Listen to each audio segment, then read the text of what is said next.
Je reconnais. Oui, Madame la députée de Richemont. Merci, Madame la Présidente.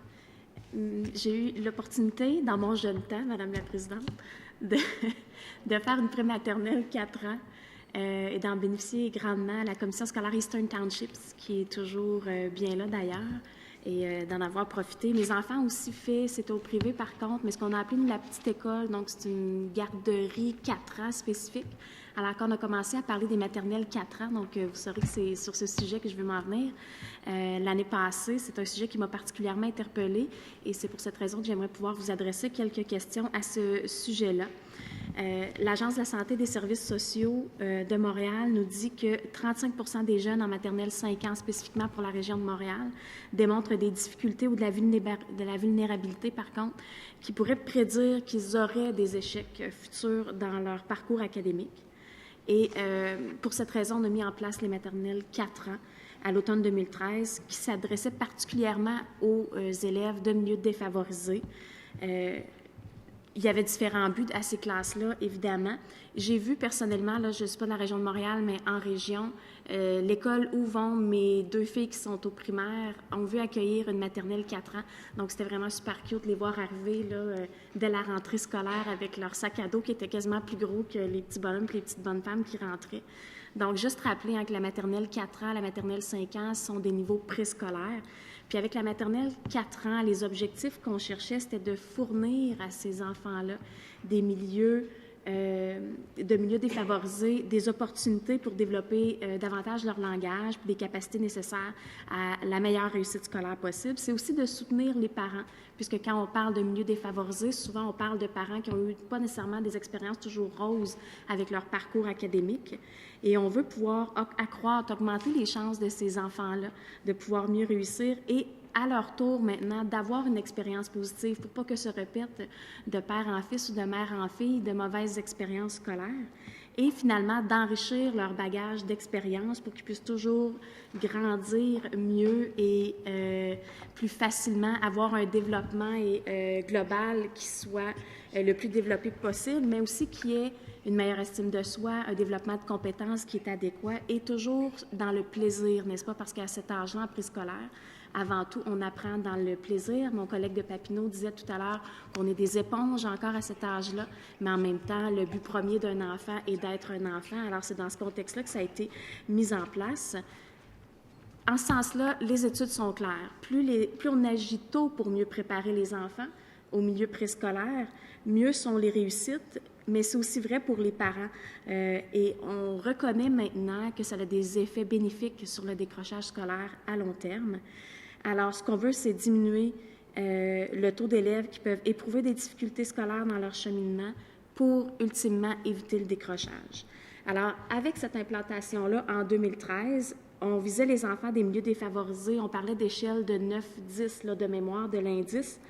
Puis il a souvent été question dans le passé d'une différence, qu'il pourrait y avoir une grande disparité entre certains milieux par rapport d'où ils arrivaient avec d'autres services éducatifs qui sont régis par l'État. On parle des CPE, garderies, les passe-partout également. Je connais plusieurs parents, amis à moi, que leurs enfants ont bénéficié de ce programme-là.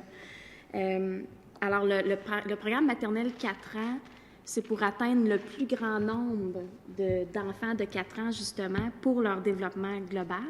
Une des choses que je trouvais fort intéressant aussi dans ce programme-là, c'était le fait qu'il y avait une participation particulière des parents. Je pense que c'est 10 semaines où ils pouvaient participer à certaines rencontres pour les soutenir, comme je disais tout à l'heure, dans l'appréciation du cheminement scolaire de leur enfant. Puis, on se souvient que ce projet-là a été chaudement accueilli par les différents partis politiques. On est allé de l'avant avec ça. Puis que les espoirs de réussite pour cette clientèle-là, je pense qu'ils sont grandissants puis que c'est très positif. Mais j'aimerais ça de façon très générale, puisque je connais l'expérience de l'école où vont mes enfants et que ça a été très positif. Mais dans l'ensemble des écoles qui ont participé jusqu'à maintenant, comment a été la réaction du milieu, du corps professoral, mais aussi des parents? Monsieur le ministre. D'abord, c'est une expérience qui est très positive. Et quand on pense à aider les plus démunis, le modèle des écoles pour les prématernelles 4 ans, c'est vraiment un succès. D'abord, il faut reconnaître que nos CPE et nos garderies privées font de l'excellent travail pour nos jeunes ici au Québec. Et je crois qu'une des parties de la réussite scolaire, c'est justement les gens peuvent se développer dans des milieux stimulants avec des professionnels qui sont bien formés. Donc, il faut reconnaître le travail des CPE et des garderies privées.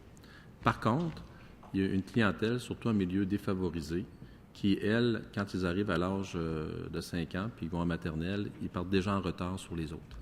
Donc, cette catégorie de personnes, d'enfants, pour nous, c'est comment on peut faire pour les aider plus. Il a été mis en place le programme en 2013, des projets pilotes de maternelle 4 ans. Il y a eu 40 classes qui ont été formées. Ça s'adresse à la clientèle défavorisée, donc ce qu'on appelle les clientèles catégorie 9 et 10, des enfants qui vivent de plus grandes difficultés, que si on les prend plus jeunes, possiblement qu'on va développer de meilleures habiletés. Lorsqu'ils vont arriver à la maternelle, première et deuxième année, ils ont une plus grande chance de réussite scolaire. On a pris en considération le programme et après évaluation, la décision qui a été prise, c'est de généraliser. Et de généraliser dans un premier temps en permettant à chacune des commissions scolaires du Québec d'avoir au moins une classe maternelle. Il y avait, je crois, ces 7 projets pilotes qu'on va rentrer à l'intérieur des commissions de nos projets, en sus des 70 qu'on va vouloir avoir. La difficulté, c'est que dans certaines commissions scolaires, on nous disait qu'il n'y avait peut-être pas assez d'élèves de catégorie 9 ou 10.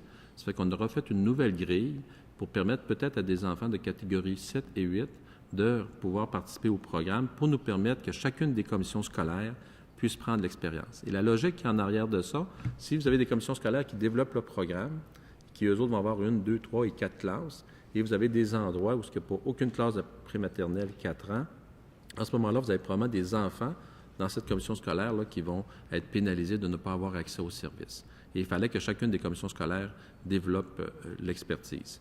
Fait que le plan pour cette année, c'est de voir chaque commission scolaire devrait avoir une classe prématernelle 4 ans. Ce que j'ai vu également, un des endroits que c'était difficile d'en avoir une, c'est la commission scolaire Les Découvreurs. Puis j'ai vu ce matin dans le journal qu'eux autres même s'étaient engagés à avoir une classe prématernelle 4 ans pour justement développer l'expérience par rapport à cette clientèle. Par la suite, on devrait y aller en fonction des besoins de population des territoires et ça devrait se faire un développement asymétrique. Donc, quand on parlait tantôt, est-ce que ça va être du mur à mur partout? Bien, moi, je me dis, si on met le même nombre de classes prématernelles dans chacune des commissions scolaires, en sachant que les besoins peuvent être différents, il faut peut-être adapter à ce moment-là les ressources en fonction des besoins des différents endroits. Et s'il y a une commission scolaire qui va avoir besoin de 4 classes parce que les enfants nécessitent d'avoir 4 classes à cause du nombre, on en installera 4 dans cette commission scolaire-là. Et s'il y a d'autres endroits, c'est 2, on en installera 2. Et ça va se faire de façon progressive au cours des prochaines années. Pour conclure, Madame la Présidente, c'est un excellent programme. Au début, moi-même, je me posais des questions. Et puis, suite à avoir parlé avec les différents intervenants, définitivement, on va probablement sauver des carrières, on va améliorer nos taux de réussite si on met l'énergie nécessaire aux enfants qui sont le plus dans le besoin, dont la clientèle des prématernelles 4 ans. Merci, Monsieur le ministre. Alors, on va passer la parole. Il resterait une minute et demie, Madame la députée de Richemont, si vous avez un commentaire. Oui, s'il vous plaît, j'apprécierais. Est-ce que ça a répondu à quelques-unes de mes questions pour les catégories 7 et 8? De quelle façon va s'effectuer la mise en œuvre de ça? Puis rapidement aussi, pourquoi ou est-ce qu'on va pouvoir, si c'est un milieu grandement favorisé, avoir plus d'une maternelle 4 ans aussi? En 1 minute et demie, Monsieur le ministre, si vous pouvez répondre. Oui, la réponse, c'est qu'il y a un financement qui se fait par le ministère pour les prématernelles 4 ans. Mais s'il y a un milieu qui est plus favorisé puis qui veut se doter de prématernelle 4 ans, ils peuvent le faire sur une base volontaire. Mais à ce moment-là, il y a moins de financement il n'y a pas de financement qui est accordé, mais ils peuvent le prendre à partir de leur propre budget.